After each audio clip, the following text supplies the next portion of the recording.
Excellent.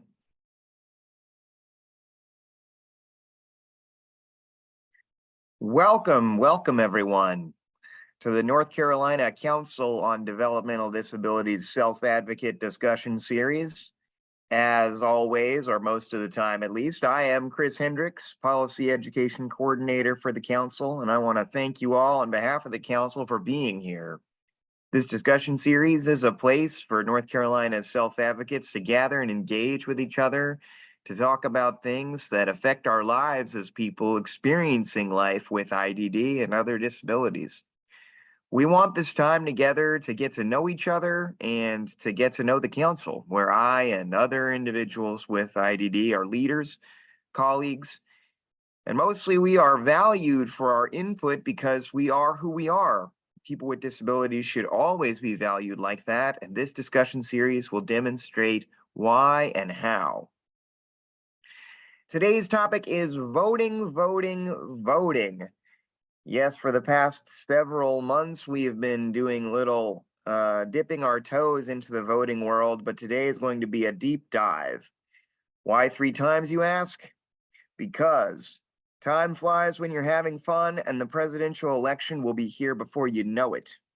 And beyond that, there's more information and dates to keep in mind. Some of you met our guest presenter, Kenya Myers, last month. This time, you're going to want to listen carefully and make Kenya Myers your best friend because she's going to teach us much more about the who, when, where, why, and how of voting. And by the end, we will be the most vote-ready self-advocates this side of the White House.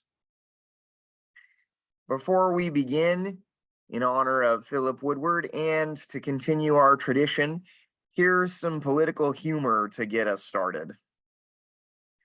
Everyone ready? Okay. What do you call a parrot who swallowed the alarm clock?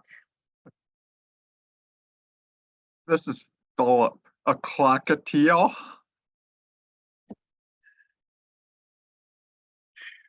Philip, that's a brilliant guess, but the answer actually is politics. Get it?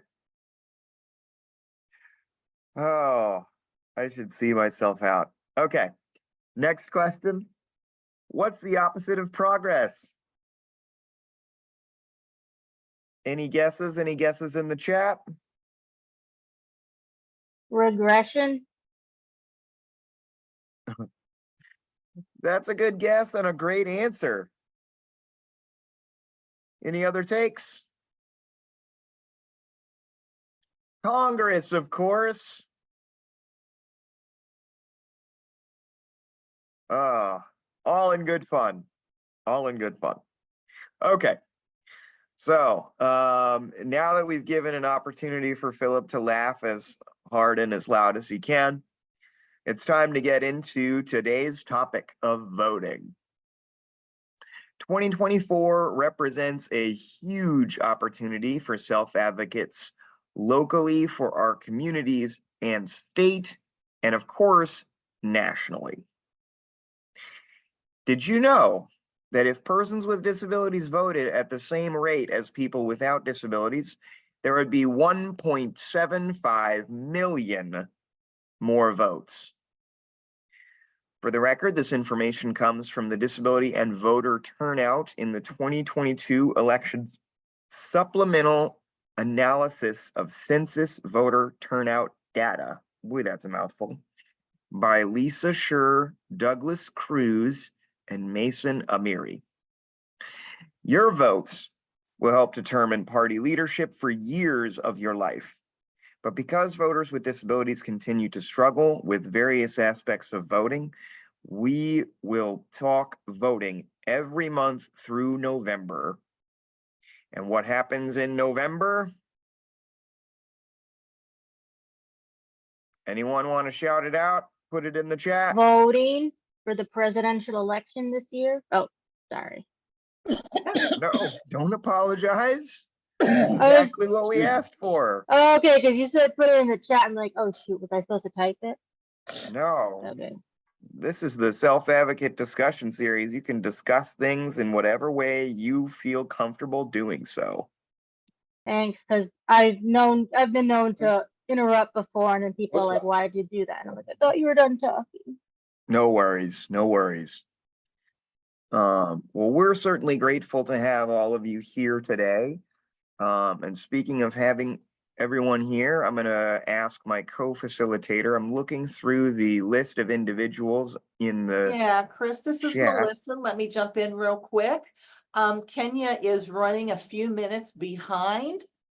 And so I'm going to say, why don't you go ahead and do her introduction and her bio. There she comes. Here she comes. I'm admitting her now. Perfect. Perfect timing. Everything works out for the best. Yes. This is the timing of the intro makes it all that more exciting. It sort of feels like a wrestling match. Ladies and gentlemen, Kenya Myers. Kenya Myers joined DRNC in January 2019. Kenya has dramatically increased funding for voting work and makes sure voters with disabilities can cast a ballot safely, privately, and without impediment. Kenya recently transitioned into her new role as voting program manager, a position that more accurately reflects the roles she has taken during her time with DRNC. For those of you who were with us last time, again, we are bringing back Kenya Myers to offer even more detailed insights into voting. In addition to her voting work, just so you know, Kenya has vast experience in identifying abusive lending and housing practices. And over the past 17 years, Myers has assisted and trained numerous local, state, and national organizations on various civil rights and economic party topics.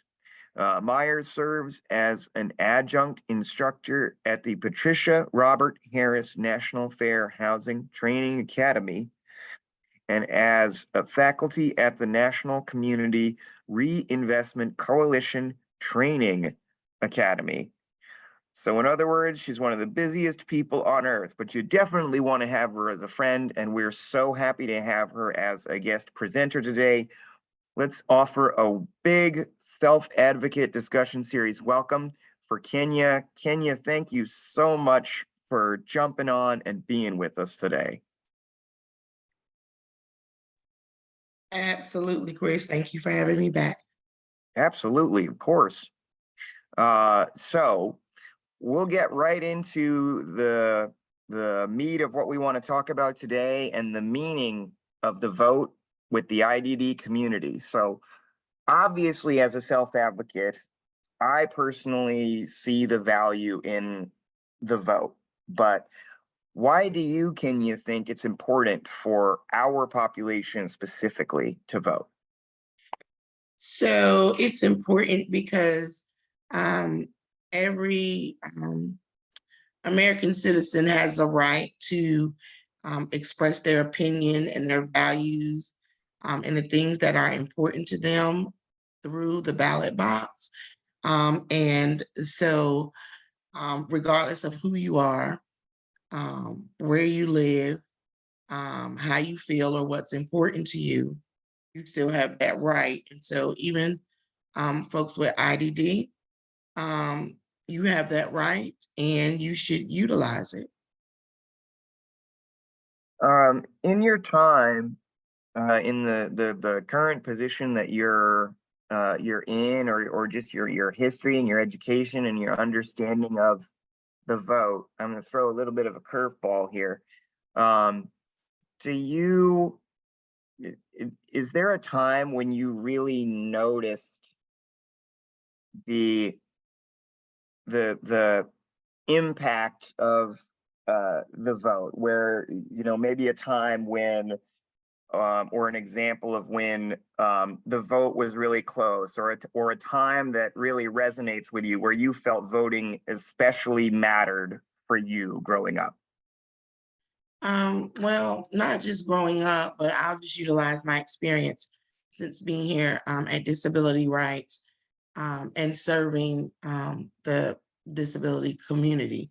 One of the things that I found when I got here in this position is that a lot of information was not accessible to people with disabilities.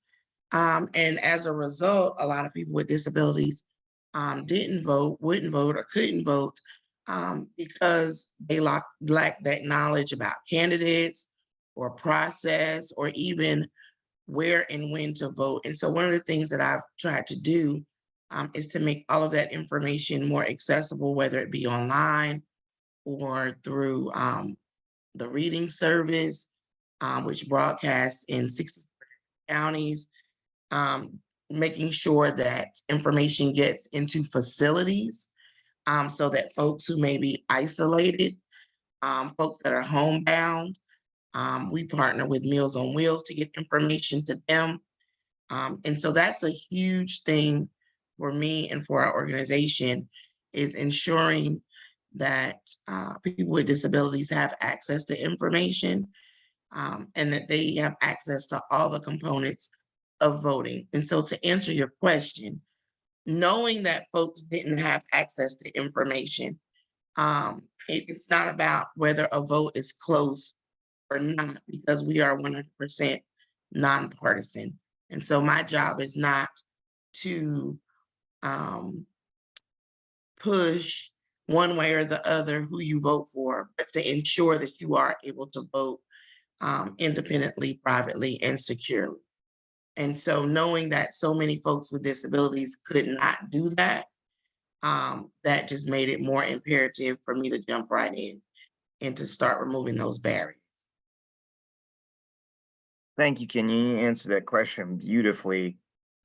Is there now, going back to my own personal experience again as a self-advocate, I over the years have encountered my own personal challenges with voting. Did you happen to have an experience prior to your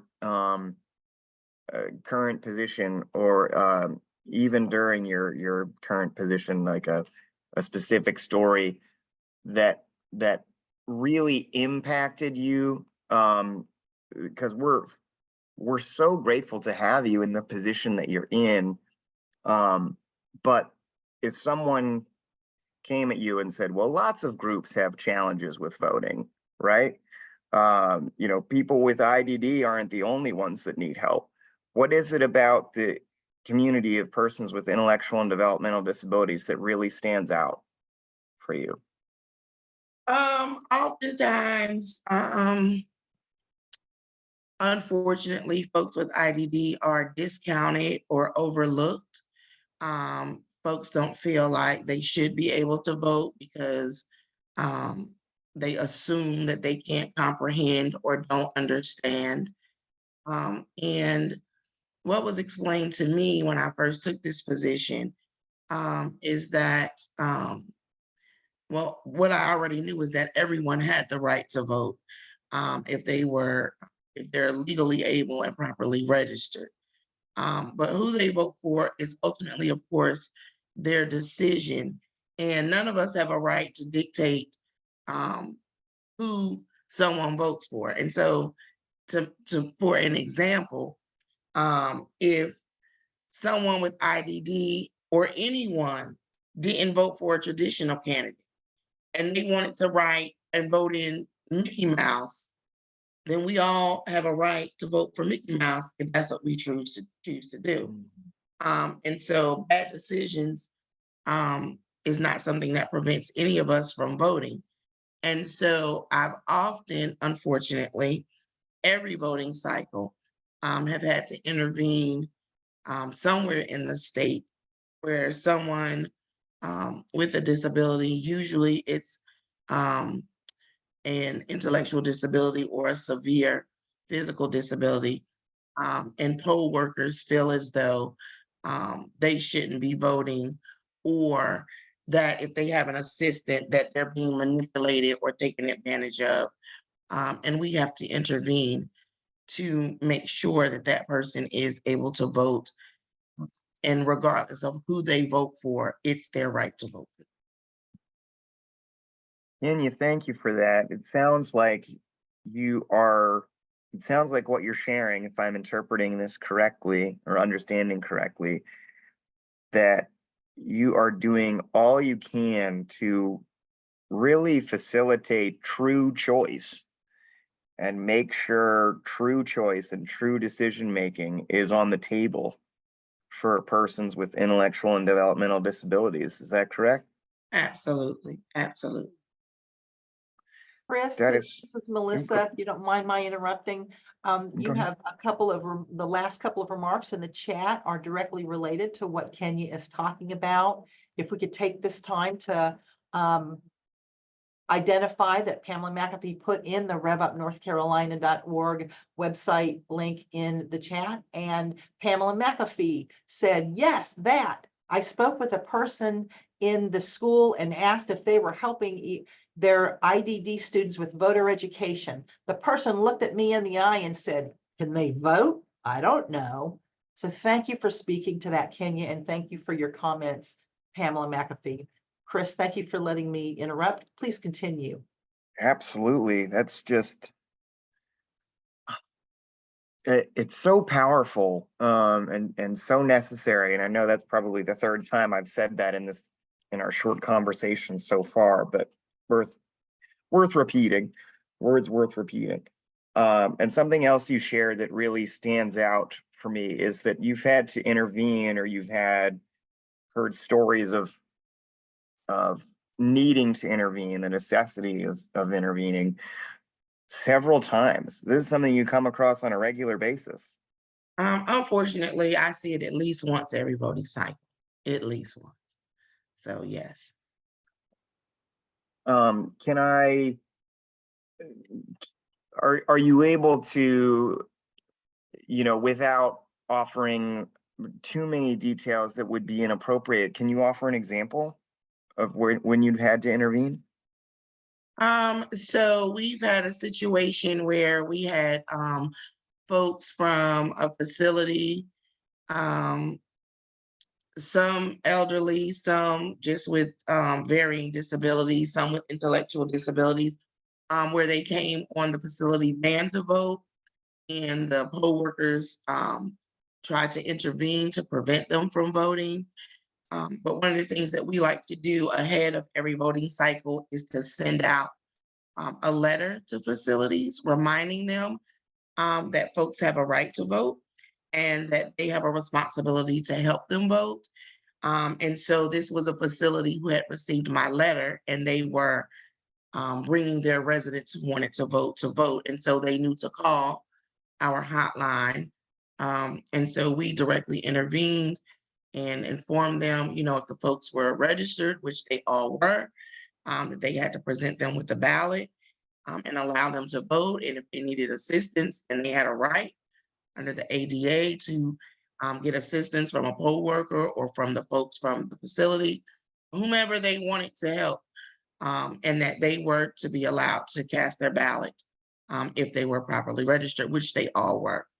So that's very generic, but it happens on a regular basis. We've had a situation recently where there was a younger voter with IDD, and his mom brought him to vote, and they did not want to allow him to vote, but he was properly registered.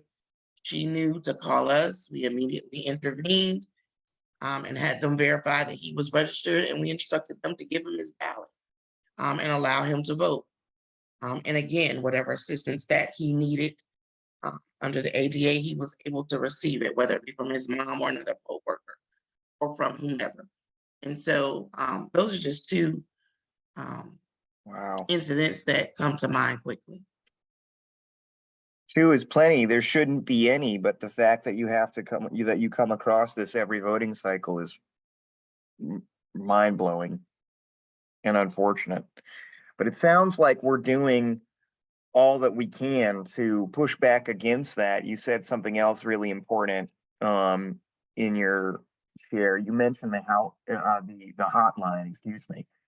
Can you tell us more about the We Vote To hotline? What kinds of questions can the hotline answer? Does it apply to all persons of all disabilities, or just the intellectual and developmental disability community? Would love some expansion on that. So absolutely. So the 888 We Vote To hotline is a hotline that we established at Disability Rights North Carolina in 2020. And there is a national hotline of which I participate in another staff member in our office. We offer subject matter expertise on accessibility to the national 888 Our Vote hotline. But what I found in coming into my position, again, attempting to make voting more accessible to folks with disabilities, is that we wanted a hotline that catered to the disability community. And so the hotline, it usually is live from the first day of early voting, throughout early voting, up to and including election day. Outside of early voting and election day, we receive calls and you can leave a message and we can return your call, or we do return calls within about 24 hours. But when it's live, we answer all sort of questions from where are the early voting sites in my county? You know, what time are they open? Where's my election day poll site? Because oftentimes that differs from early voting sites. We offer, or we answer questions about anything, you know, if it's someone who wants to use the accessible machine and they want to know, is there an accessible machine where they're going? And we let them know that by law, there should be an accessible machine at every poll site in North Carolina, plugged in and ready to use. We often get questions about who can assist a person with disabilities. And so we answer that question. Now that voter ID is required in North Carolina, we got several questions about that during the last voting cycle. People wanting to make sure that they have the appropriate ID. And if they don't, then what it is they needed to do to still be able to vote. And just to answer your question, anyone can call our number. You can actually text our number and we can respond via text if talking or if speaking is difficult. So we've tried to make the hotline as accessible as possible and have it open live throughout early voting and then on election. Do you get a lot of calls? In other words, is there a lot of interest in this? Do we want to vote? There aren't as many calls as to the national hotline, but in theory, this hotline is still new. It's just 4 years old. We push the number out to all partners and allies and families and people with disabilities. We want folks to know that we're here to answer any questions or to intervene in situations as needed. And so, am I really busy this last election cycle? No, I wasn't in terms of getting calls. Do I anticipate being busy this fall for the federal election? Absolutely. That's actually that's great to hear. And you also mentioned an accessible voting machine. Can you tell me what that means? So every poll site in North Carolina, actually in the country, is required to have an accessible voting machine. And each state selects, well, actually in North Carolina, each county, so all 100 counties, can select what type of machine they have from a pre-approved list that the state puts out. And so what an accessible voting machine is, it's a machine and it stands away from the traditional voting booths because folks who utilize it, they have a right to vote privately, and anyone can use it. You don't have to be a person with a disability, but if you are a person with a disability, it's there for you. And it's a touch screen machine. You can turn the volume off completely, or you can turn it up and put on headphones. And so even someone who is blind or low vision can use it, because you can turn off the screen completely and just listen and follow the prompts. Or someone with any type of disability.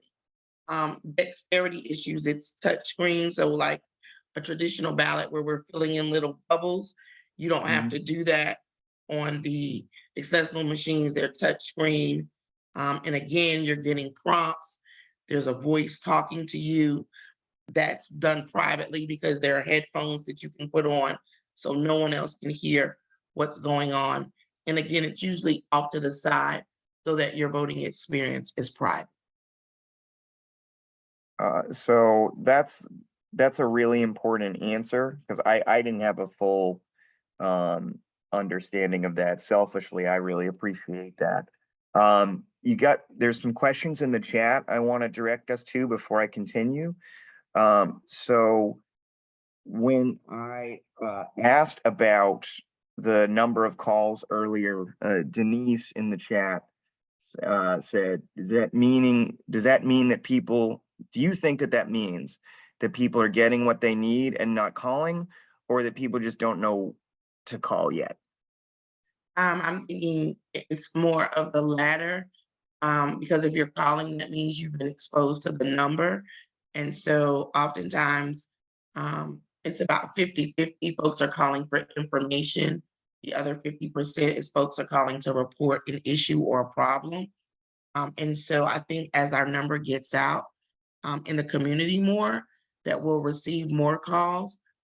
There are disability related and accessibility related calls that go to the statewide and the national hotline, which is why I serve as a subject matter expert.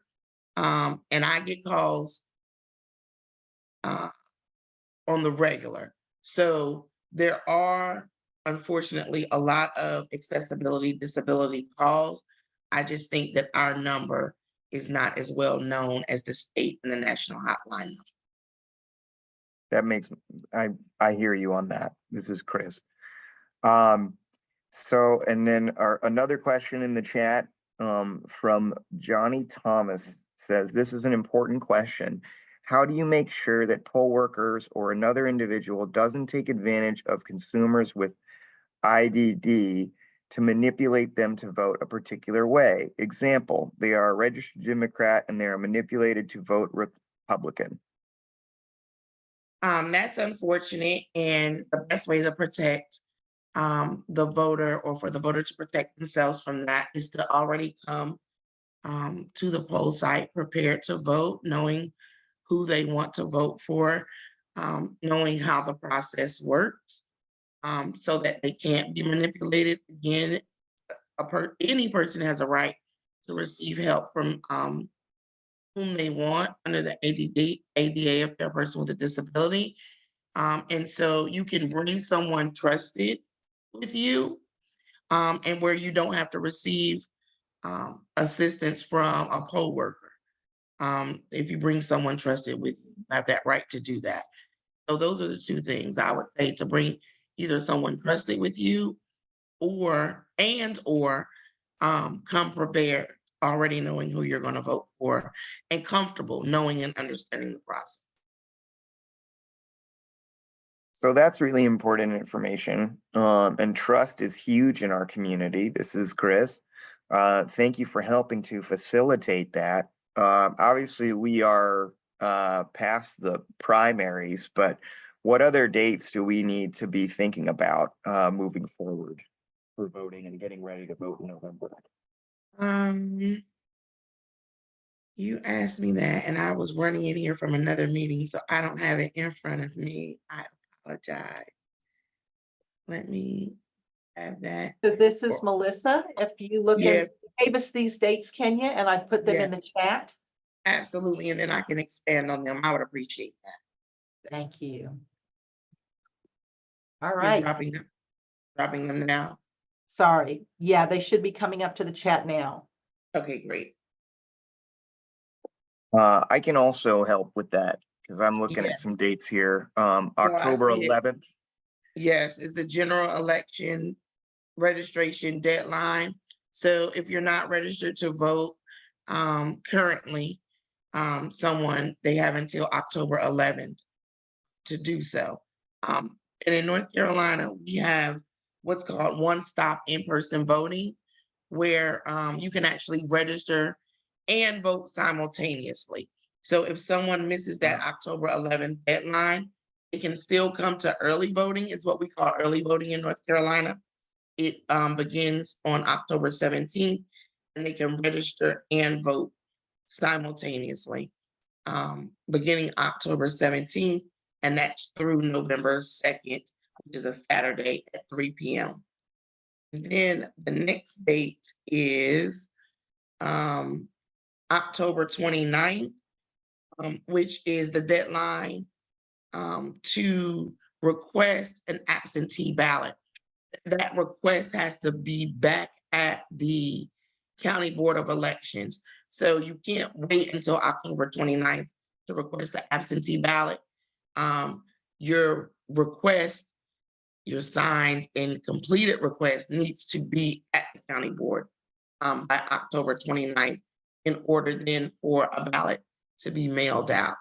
And then November 5th is the election day from 6:30 a.m. to 7:30 p.m. So keeping those dates in mind, this next question is actually in reference to a few comments in the chat. How do we best familiarize ourselves with the candidates so we can make the most informed decision? And so, excellent question. And so I would suggest participating in any candidate forums that are in your county or in your region. If candidates come to speak, to go and hear them. If you are registered with one of the major parties, oftentimes the parties will host candidates from their party only. But if you're someone that usually votes along your party lines, then that would be a good way to get information. If you're unaffiliated voter like myself, and you're not beholden to one party or the other, you want to hear what everyone has to say, I would seek out and look for candidate forums that are being offered by nonpartisan organizations and go and listen to the questions and the responses that the candidates are providing. There's also a voter guide that is published by Democracy NC, which is a nonpartisan organization here in North Carolina. And what we do at Disability Rights is we take that voter guide that they produce and we make it accessible. And we do that by reprinting it in a larger font and distributing it through Meals on Wheels to folks that are homebound and in facilities in all 100 counties. In addition to that, we have the voter guide read and recorded as a, what do you call it? The podcast, as a podcast, and it's posted online. And it's on our website so that you can come to our website and just find a candidate, click on a question and hear their answer. We do that in both English and in Spanish. And then we have all of the information in print on our website as well, which is accessible through a screen reader for anyone who's low vision or blind. So we take that same candidate information and reproduce it in as many ways as possible to make it accessible for folks. Kenya, thank you for the diving deep into voting. This has been some extraordinary information, and I know it's a lot. I know it was a lot to share. It's a ton of information and a lot of details and very specific. Our community really appreciates this, as can be seen in the chat. But as if that wasn't challenging enough, now I have the opportunity to put you in the hot seat of sorts, because our self-advocate discussion series is all about our self-advocates getting an opportunity to share. And they've already asked a couple questions in the chat, but I'm going to turn it to our audience now. And they've got, or we have 3 questions that our audience can answer or ask. But I also want to share with our audience that now is the time to, if you want to unmute or share a question in the chat for Kenya, you'll have an opportunity to do so. I'll take a moment to read those 3 questions here today. And I also want to encourage anyone who feels comfortable enough to do so and is able. We would like to connect with you as best we can as a council and as a community. So if you're able to to come on camera so we can see who's with us today and who is sharing, we would love it if you're able. You're under no obligation to do so, but we would love it if you did. And with that, 3 questions are: what was one important thing you heard here today? Is number 1. Number 2, would you share a story related to something that Kenya talked about today? And number 3, we're all about action here at the Self-Advocate Discussion Series and the Council. How can we use or share the tools that are offered by Kenya? How can we help spread the word, spread the information across the community? So those are the 3 questions. And you can either unmute and share or answer the question, or feel free to raise your hand in Zoom or raise your hand physically if you're able to do so.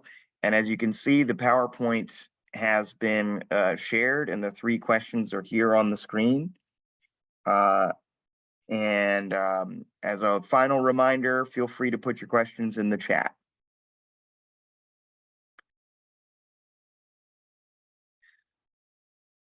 Denise, you've got your hand up, it looks like. Go ahead. Yep. Number 1, the phone number, very important. Now, as for number 2, I don't really have a story that's like related enough to share, unfortunately. I do have a disability story, but it has more to do with gaming, so that's irrelevant to this. And how do you share the tools? I actually copied and saved the phone number, put it in a document, said what it was, and then if anyone needs it, I'll just whip it out. That's awesome. Thank you, Denise. Thank you. And I do have a question, if that's okay. Of course. Excellent. And I would like to say this because it involves the blind. If someone's like completely, totally blind, like can't see anything, how do they vote because they can't, see the ballot? That's an excellent question. And so folks who are blind, they can actually vote online. And that's the result of a lawsuit that Disability Rights North Carolina, my colleagues filed and won. And so blind folks who are blind and low vision, they have the option to vote online. And there was even a change to that platform that allowed them to upload their ID for the last election, or them to opt not to provide it because they have a disability, just like everyone else has that option. If you don't have an ID, you can say that you don't have it because you're a person with a disability. So that is an option prior to the voting online, which has just come about, I believe in 2021 is when we won that lawsuit, if I'm not mistaken. Prior to that, then most folks would either use the accessible voting machine, which I talked about before, or they went in with an assistant and someone that they assistant or someone they trusted, and that person assisted them in completing their ballot. Because I have heard horror stories on the internet about that. Yeah, well, folks who are blind or low vision, they can vote online or use the accessible machine. Yeah, I want to believe some of these were fake, but you never know. sadly. Do the accessible machines have the headphones for people who are blind or low vision? Is that what those? Yes. Yes, all of the accessible machines have headphones. They should have headphones, absolutely.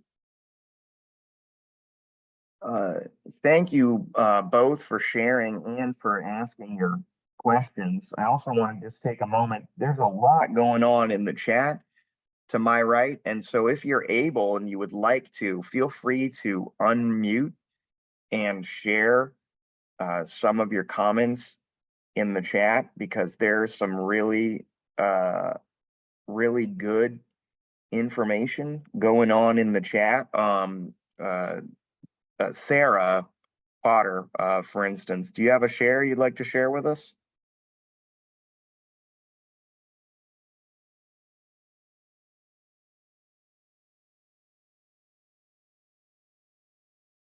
Oh, Sarah's having a tough time unmuting. So if it's okay with you, Sarah, I'll read her comment. It says, I think it's important to mention intimidation. The way you are treated at the polls can be very intimidating.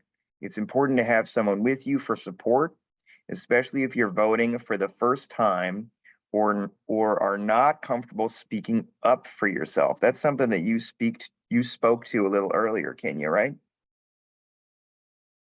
Yes, but even you shouldn't have to have someone with you, because not unfortunately, as someone who can go with them. If you feel intimidated at the polls, that's a great reason, unfortunately, to call us. And we will definitely walk you through that process. We will call the polling site if need be and have a conversation with the chief judge. But you should not feel intimidated when voting. That is so true. Shouldn't feel intimidated. You really shouldn't feel intimidated anywhere as a member of the IDD community. You're absolutely right. There is a question from Lindsay Herrig. I hope I pronounced the last name right. I apologize if I misspoke. Is there an accommodation that allows persons with IDD to come with a sheet of who they want to vote for? Can IDD folks get accommodations for home voting? So is there an accommodation to come with a sheet? That's not an accommodation. Anyone can come with information written down about who they want to vote for. I do it. I help my younger children to do it. It's just a part of being prepared, I believe. And so that's not an accommodation. What you can even have information stored in the notes section of your phone. However, you must be very careful because it is illegal to use your phone, i.e. talk or video or record while you're voting. But if you had information stored in your notes section of the phone, that's absolutely permissible. To bring a piece of paper in with notes on it about who to vote on or a list of who you want to vote for, that too is permissible. And that's not an accommodation that's needed. What was the second part of it? Second part of the question was, oh, and I just had it. Come with a sheet of who they want to vote. Can IDD folks get accommodations for home vote? To hold it phone. There is no, I mean, anyone can vote from home by requesting an absentee ballot. So that would be a matter of going online, requesting the absentee ballot, having it mailed to you, and then you completing it at home. You do have to get 2 witness signatures, and you still do have to include a copy of your ID. If you don't have an ID, then there's a list of reasons that you could check as to why you don't have an ID. My suggestion, of course, would be to check the one that says because I'm a person with a disability or I have a disability, and then you have to mail that ballot back. So that's not an accommodation. Anyone can vote from home, but that's the process. Thank you, Kenya. And then we've got from Yvonne Bell, is there a text number for the voting hotline? No, it's the same number. Okay, and we'll make sure that everyone has that number in the chat today, and it'll also, all of these resources are gonna be sent out after this meeting so that everyone has access to those resources and others. And also, there's been lots of really good resources shared in the chat so far. Pamela McCaffrey, can you speak to Rev Up NC and how wonderful that is for our community? Awesome, thank you. Thank you so much. We just started a Rev Up NC based off of, I saw the information that went out that went back to the national AAPD Rev Up NC, and that's a really good resource. We're still new. We're trying to make partners. We're disabled persons with disability run. That's the only people on our board right now. We can help answer a lot of the questions that you might have, help you come up with a voting plan, and remind everybody now, we talked about when the deadline is for requesting a vote by mail ballot, but you can request one right now. I mean, I put the link in the chat. If you wanted to request a vote by mail ballot, it's open now to request it. You're not going to get it until September-ish, but and we're here. I put the revupnc.org is our website, and just reach out if you have. Honestly, we're looking for things like this to participate in to help get the word out about us. So I thank you for holding this, and anything we can do with helping the community. Thank you so much, Pam. That's so important. To follow up in terms of needs, Timothy Miles has a question. Is this a voter ID, or can you use a state issued special ID to vote? So that's question is not clear to me, but I want to try to answer your question. If you have an ID issued by the state of North Carolina from DMV, so a state ID card that's issued by DMV or a driver's license, those are both accessible. I'm not certain what a special state ID is. I'm not, that's just not clear. But what I will say is that every county board of elections, they have the ability to issue an ID card that specifically for voting, if you live in that county. So it doesn't matter what county you live in. You just go to your board of elections. You can do that today and ask them for an ID for voting. And that's good for 10 years. And so the best ones to have, there are other IDs that are allowable. For instance, a military ID is one. Some college IDs, but not all. And so what I like to tell people are the three that I know meet the standard, which is a North Carolina driver's license, a North Carolina ID card, and the County Board of Elections issued ID. Just so everyone knows, as Kenya was sharing that information, Pamela was holding up an example of her ID for those that can see that example. And Laura Newell, I haven't forgotten about you. You've had your hand up for quite some time. So go right ahead whenever you're ready.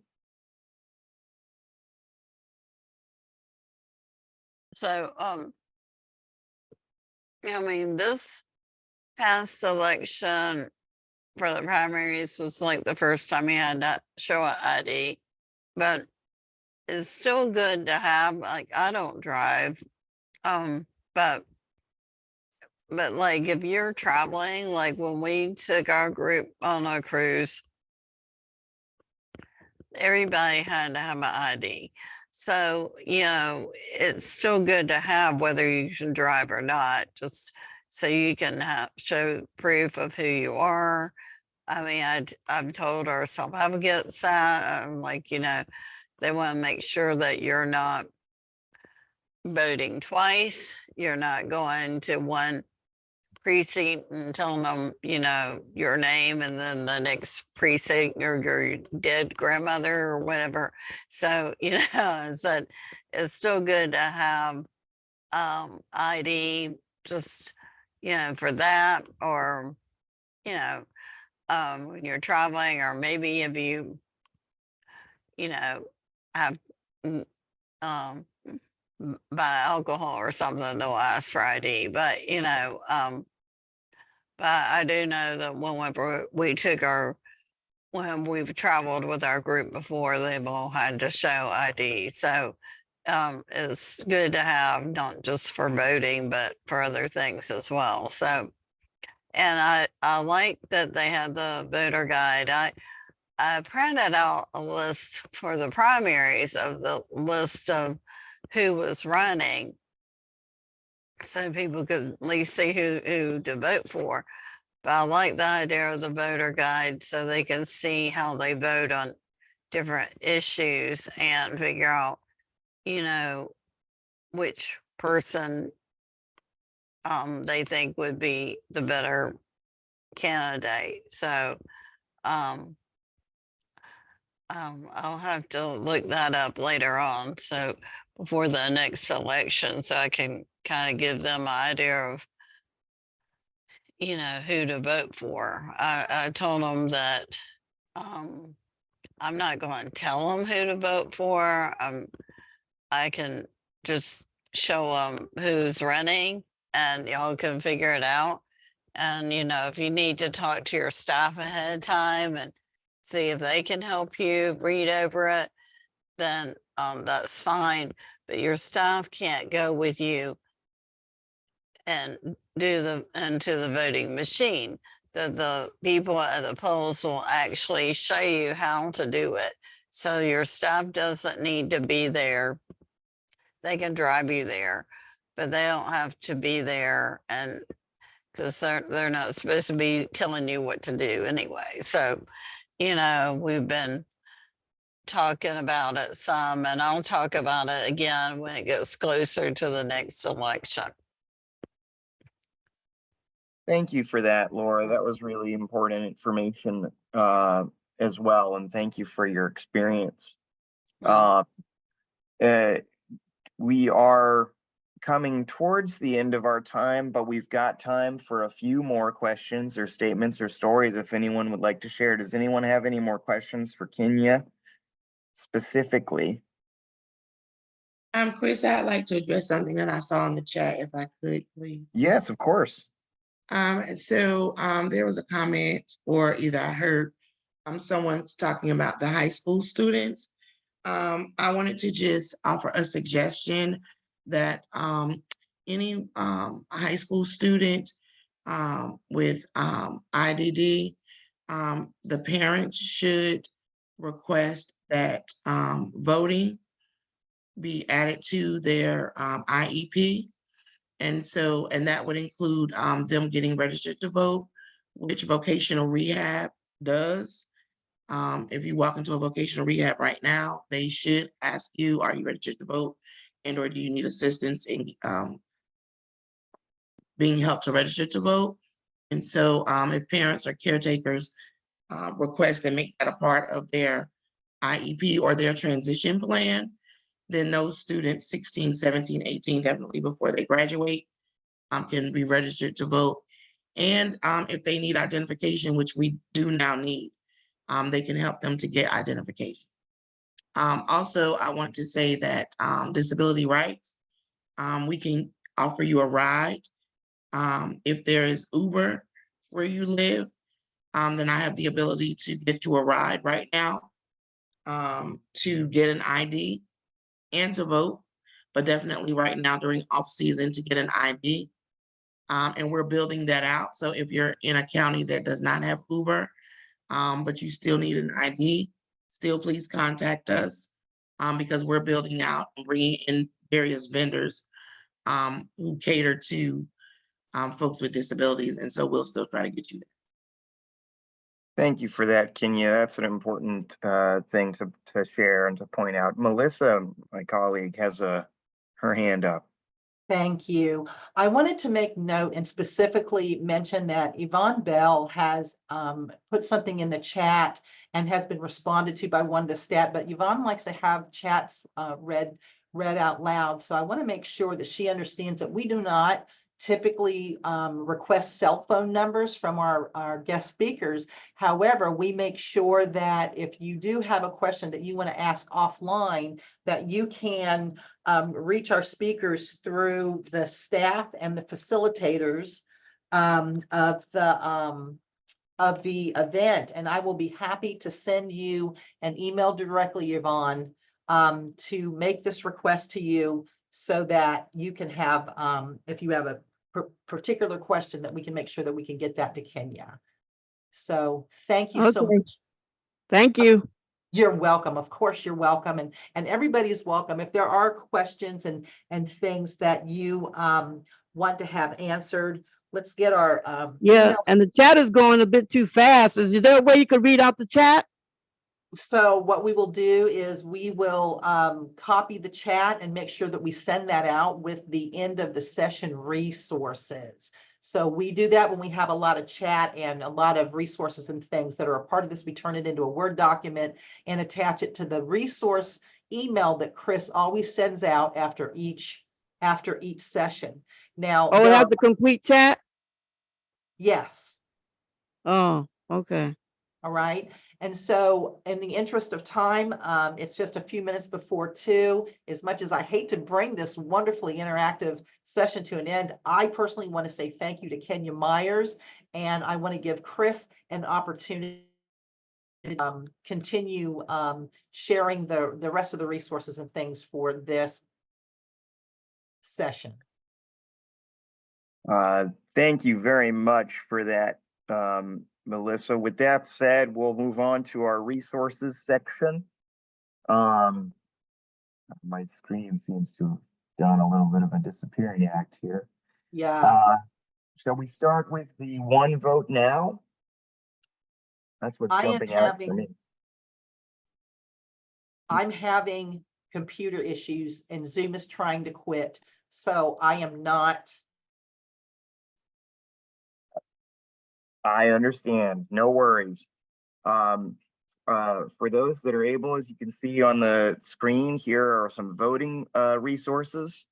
It goes through essentially the step-by-step needs for voting. Are you registered to vote? And then there's a link for that, where to register to vote, what are your rights as a voter, why you should vote, what's it like going to the polls, a lot of the things that we shared today, but these are direct links. There's links to have a better understanding of voter ID, what's required. There's an American Association of Persons with Disabilities Election Engagement Hub. There's an Autistic Self-Advocacy Network, Easy Read Self-Advocate's Guide to Voting. And of course, Rev Up North Carolina, which we talked about. I know that I'm going through these a little bit fast, but as I mentioned, we will absolutely be sending all of these resources out to each of you. And then I do want to mention the One Vote Now. It's a project of the National Association of Councils on Developmental Disabilities, or the NCCDD. As a nonpartisan organization, the NCCDD posts electoral content for informational purposes only and does not offer endorsements in any way. And then last but certainly not least, I just want to make mention of, we're at 1:59. I just want to make mention of the special session that we're having in May. Self-Advocate Discussion Series. It'll be Wednesday, May 15th. And it's a 1.5-hour session, but it's on relationships. Y'all requested it last time and it's coming back again because it's so important to each of you, according to our conversations. So we certainly hope to see you there. Kenya Myers, thank you so very much for filling 45 minutes plus of our time with so much valuable information. Thank you so much to our interpreters. Thank you so much to our captioners. Thank you for the ASL interpreters and Spanish interpreters and Spanish recording. We are so excited to see you at our next self-advocate discussion series, May 15th at 1 o'clock on relationships with our special guest facilitator. Thank you all very, very much. You all rock, as is shared in the chat. Have a wonderful rest of your day. Okay, have a nice day. Thanks. Thank you all.